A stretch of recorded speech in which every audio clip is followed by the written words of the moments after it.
Hi, everybody. Leilani, that was absolutely fantastic, and it was so much fun working with you on the Energy Freedom car. So just fantastic. And Amy, I love the yellow sun on your logo. You are the warmth and the light that shines on us all. None of us would be here without Amy, so I think we should all give Amy a little thank you.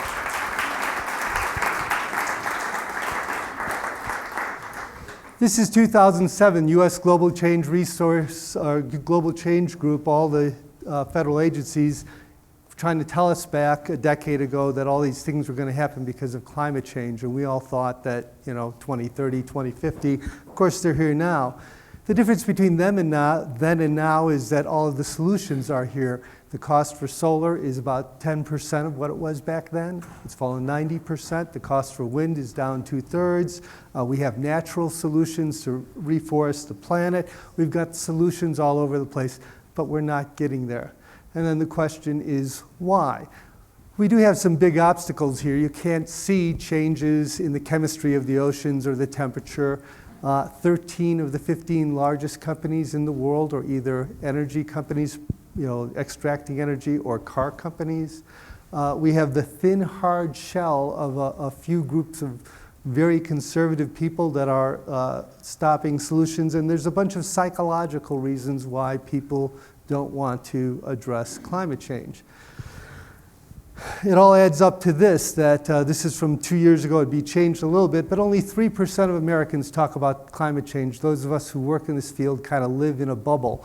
But most of America doesn't want to talk about it, doesn't want to hear it, is not engaged on the issue. And the question is, when you have such great inspiration like Leilani just showed us, what do we do? What can all of us do to empower ourselves to actually move society toward climate solutions?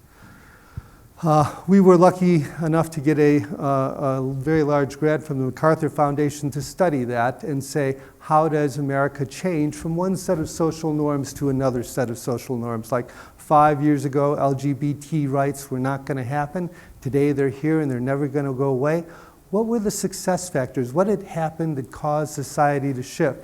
And we studied a bunch of different movements, and there are certain things that there were 12 things that need to happen to change society. And some of them, like, do we have money? Do we have policy? Do we have political lobbying skills? Do we have legal strategies? The environmental community is doing quite well. There are other things that we are not doing.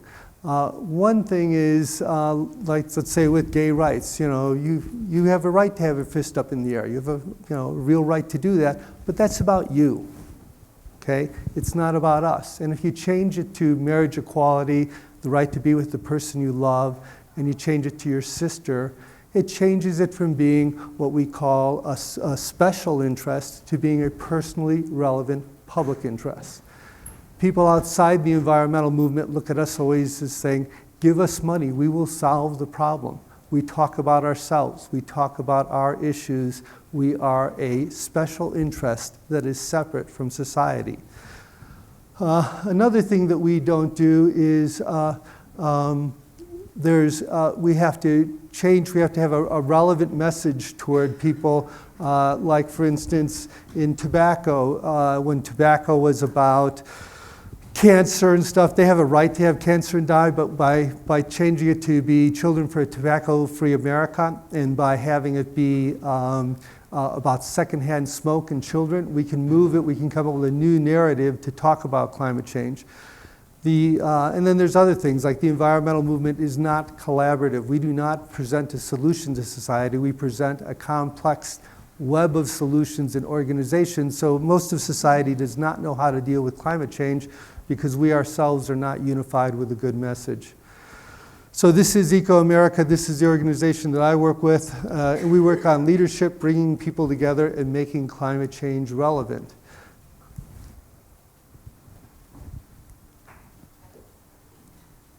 Whoops. Let's see what happens here. Okay. And this is kind of like what it works. This is one of a program that we started a number of years ago that Amy mentioned, the President's Climate Commitment. You have to get the message and messenger right. I don't know how many times we all need to hear that, but you don't want to send a businessman into a Baptist church and have him convince people about climate change. But it's more than that. You have to change institutions and infrastructure like Sun Valley Institute for Resilience. They're working at changing communities, not on just talking about the issue. We put together a program called the American College and University President's Climate Commitment, which has about 700 colleges and universities and 22 state university systems that have all pledged to go climate neutral. They measure and report their emissions each year. Within 2 years, they come up with a plan to eliminate them, and then they report against that plan every year. That's just one example of a program. So overall, we do a lot of research, which I'll show you a little bit of. We do partnerships. None of our programs have an ecoAmerica name on it. It all has the names of the organizations we work on. We put together these programs, bring people together, and try to measure our progress. So we've established a group of about 220 national leaders. Former Surgeon General of the United States, Greg Nichols, who has done the U.S. Mayor's Climate Protection Agreement.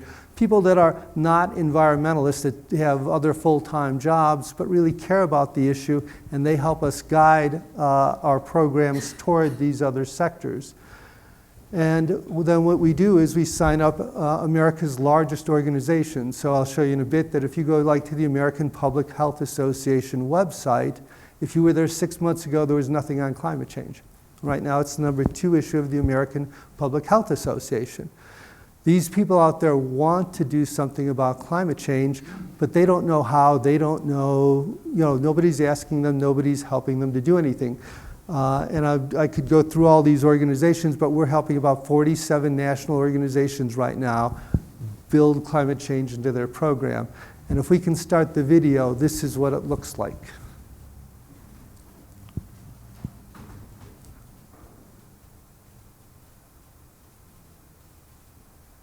If you just scroll over and click, I think it'll go.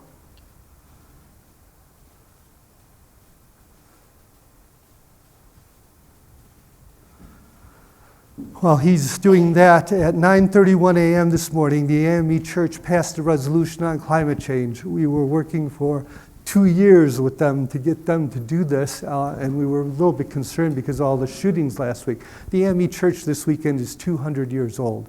They're having their 50th General Assembly. They have 15,000 people gathered together in Philadelphia at the exact same moment as we are here right now. And they have just passed a resolution to make climate change the #2 issue for the AME Church.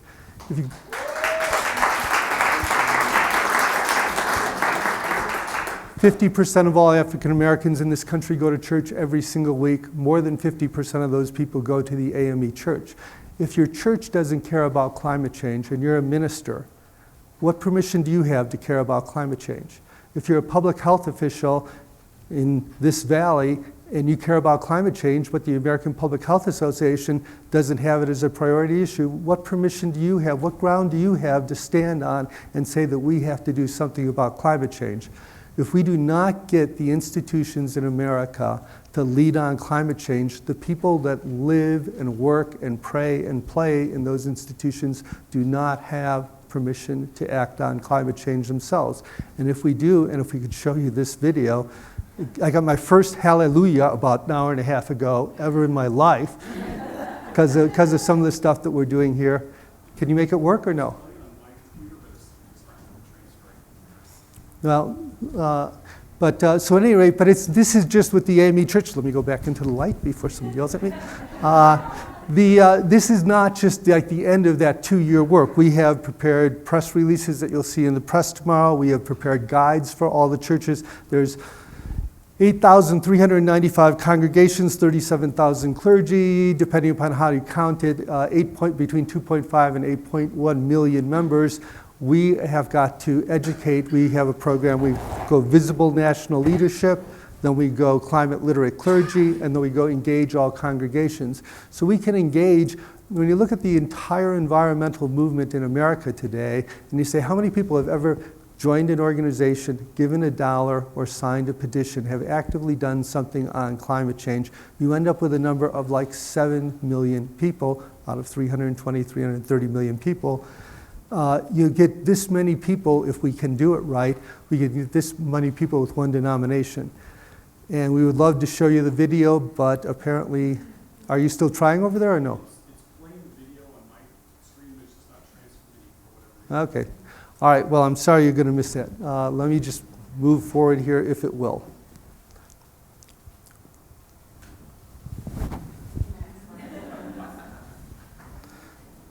Can we...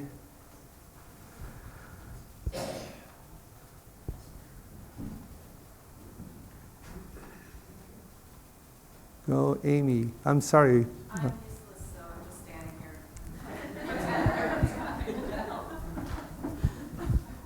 It worked. We tried this twice.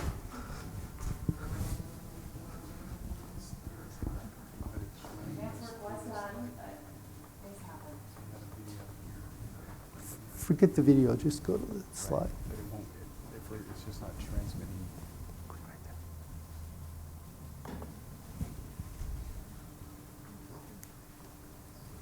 Okay. Maybe go back and see.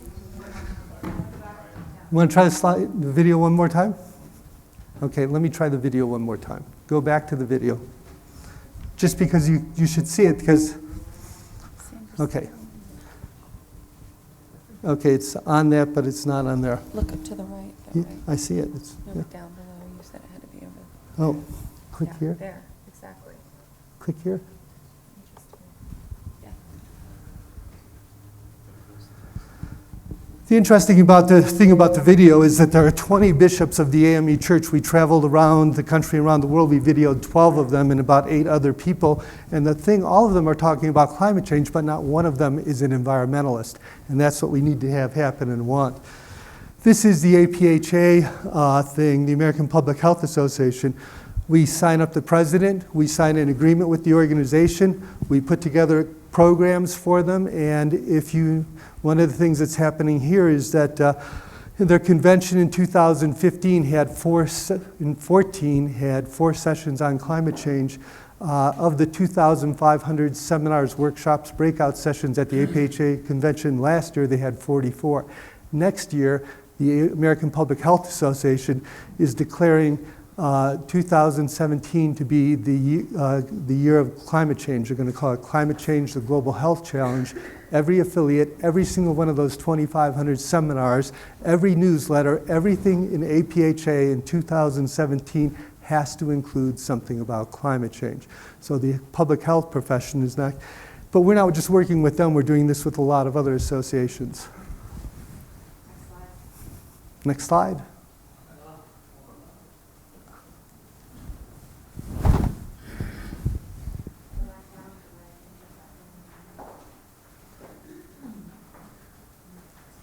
There we go. All right, so I'm going to go real quickly here because I think we've lost a lot of time. We used to talk about climate change as Armageddon. Planet's going to die. There's about 12 or 13% of us that relate to that. It motivates us. It doesn't really empower us. When Obama took in, we changed it from global warming to climate change. It became what we call social benefits, jobs, health, clean energy economy, security, that. And that, again, relates to a bunch of people, mainly the same group. But for most Americans, it's about personal relevance. It's about you have impacts that relate to you, unambiguous solutions. I'll show you in a second that if you don't believe that we can solve the problem, it kind of, as a friend of mine, Celinda Lake says, if the planet's really going to die tomorrow, I'm going to go out and have sex, use some heroin, do whatever it is. I'm not going to try to save the world, right? And you have to give people stuff to do. If you just go through and you try to inspire them and you tell them it's important and I care and all, that's great. You have to tell people what to do because they don't know what to do. And you have to always include the fact that it's a moral imperative. Next slide. Oh, this is just not working out at all. Okay. So we do a lot of research, and I'm just going to show you. I put some out there in front, but we do psychological research, we do academic research, we do all kinds of guides and reports on how to engage Americans in climate change. And I'm just going to go through a couple pieces of advice from some of this work. We do the dial tests, the focus groups, like with African Americans. One thing is that Americans are always parts of groups and they follow their tribes. It's a complex world and they don't make decisions individually. So if you talk about engaging Americans, think about communities, think about organizations, don't think about them one at a time. Americans are not ready to abandon the American dream. When you talk about things like sacrifice and sustainability, for most of them, especially if you are smarter than they are and you have more money, they find it a little bit put offish. And so you tell them it's not what we do, it's how we do it. You can have a healthy, happy life, and you might change your diet a little bit, but it's a better life. It's not a diminished life to go to, let's say, a plant-based meat diet. Everybody in America has what we call competing priorities. If you don't know what the priorities are for the people you're talking to, you cannot connect with them. If it is family, if it is in African American things, the resolution that they're passed, we all talk about creation care and stewardship. You mention those words at the AME church, they laugh you out the door. You read the resolution, which you'll be able to, which I had on a slide up here, they talk about that there's one little paragraph about climate change, and they talk about how it impacts their health and the health of their children, the rural communities, the urban communities, and it talks about what they're going to do about it. They are into social justice. Their mission on climate change is all about social justice. Politics and denial, the whole thing about denial, if you think about it as a phenomenon that's vast and vague, you can't deal with it. The whole thing about denial is politics. It is 28% of Americans that call themselves Republicans, 25% of those people call themselves conservative Republicans. Those people are the people that are blocking progress in Congress and states. People have learned that you can come to a state like this and they know exactly how many dollars it takes to elect a state senator and a state congressman. They budget it, they try to get their people elected, they take over the Congress, and then they take over your state. So there's just a money-backed, narrow political denial thing. Almost everybody in America knows the basics about climate change, and they are latently or overtly worried about it. They just don't have permission to act on it. A lot of us aren't acting because we think that somebody else is going to take care of it. This is what we call techno-optimism, that neighborhood nuclear or something, if it's a big important issue, government or someone's going to step in and take care of it. And then there's an interesting thing about if you go to the people who poll from an environmental climate perspective, they generally say that 71% of Americans say global warming should be a priority for Congress and President. If you go to the people who poll in general, it says the American public routinely ranks global warming as low on its list of issues. What do you believe? Is climate change a real issue for most Americans? It turns out that if you ask Americans on any basic social issue, like should we improve school lunch programs, if they think they don't know anything about school lunch programs, but you'll get 70 or 80% of them will always say that, hey, we should do good things in this country. But when you rank it on a scale and you compare it to other issues, you see where it really stands, and we have a lot of work to do to amplify it for Americans.